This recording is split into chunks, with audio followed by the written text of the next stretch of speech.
showing open support for the anti-Iranian movement that still exists in Iran, unlike the previous president of the United States, who said virtually nothing about it, who obviously later on we found out to be very pro-Iran. But this president, unabashed about it, he's supporting these protesters who are out in the streets in major cities and small ones alike virtually every night.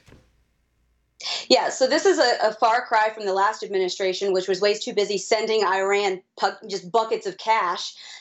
This president has actually taken a much more hardline stance. And I think that it's one angle that's really interesting that I don't think gets talked about very much is that this is not just President Trump and his supporters who are drawing a hardline stance against this Iranian regime. The Iranian people are protesting this regime in the streets. So this idea that they're just as happy as clams as can be over there, and that President Trump is cracking down on this country is absolutely ridiculous. These people they're confused about their regime as well.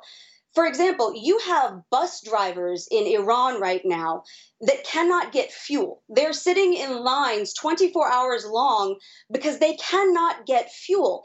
And his own people, Rouhani's own people, are trying to figure out why in the world are you sending all of this money to Hezbollah and to state-sponsored terrorism rather than making sure that your own people can get gasoline. So I think that one thing that I think it doesn't get talked about enough is that actually a lot of President Trump's policies would actually be supported by a lot of the citizens of Iran because they don't agree with their regime either. And I think you're starting to see this heat up. There's going to be an interesting next couple of weeks, I think, in Iran. And the sad part is this deal that Obama brokered, this nuclear deal, if you will, and then later on the cash payment, unfortunately fueled the Iranian regime to commit more of these atrocities and terrorist acts. So unfortunately, the previous administration actually helped the mullahs and the radicals who are in charge of the Iranian regime and hurt the people of Iran. And this president certainly wants to help the people of Iran.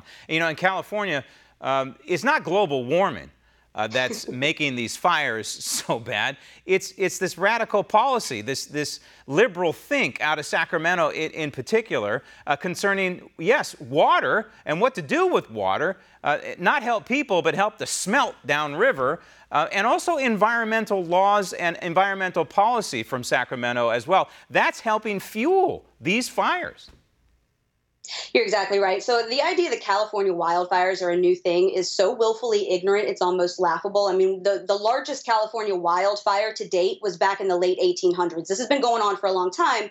And it's what happens when you have an area that is largely desert and very dry and very arid. You have wildfires. So one of the things that I think is very important to point out here is that a lot of experts say that what would actually help mitigate a lot of these wildfires, not just the number and the large area, but the intensity of these wildfires, is to have controlled fires, to burn out some of this underbrush that's very, very dry and goes up like a matchbox whenever somebody drops a cigarette butt or there's a lightning strike, and to have controlled fires that kind of get rid of a lot of this fuel that creates these very intense and uncontrollable fires. The problem is state and federal regulations, largely state regulations, muck up the works with so much red tape that people can't actually go out and do these controlled fires. And even after you get past safety regulations, then you have all the people that are concerned about air quality coming out and making it almost impossible. So then what ends up happening is the inevitable.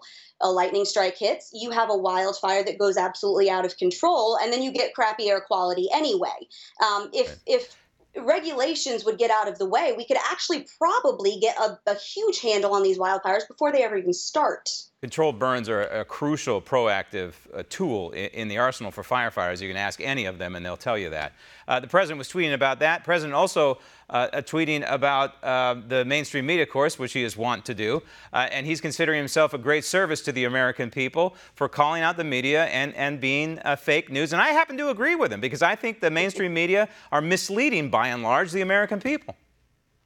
They absolutely are, and they do it all the time. And I think, of course, Trump has a very interesting way of saying things sometimes, but there's usually a small nugget of truth in it. And he's got a point when he talks about, he's calling out Fake news. He's calling out the press. I mean, when you have a president who over 90% of the coverage of this president in the first year and a half of his presidency was negative, clearly you have got a press that is, they want to talk about how Trump calls them the enemy of the people. They're the ones that began waging a war on him. Want to see more videos like this? Click on the link below and subscribe to One American News on YouTube, and call your cable provider and kindly demand that One American News is added to your lineup. Call and subscribe today.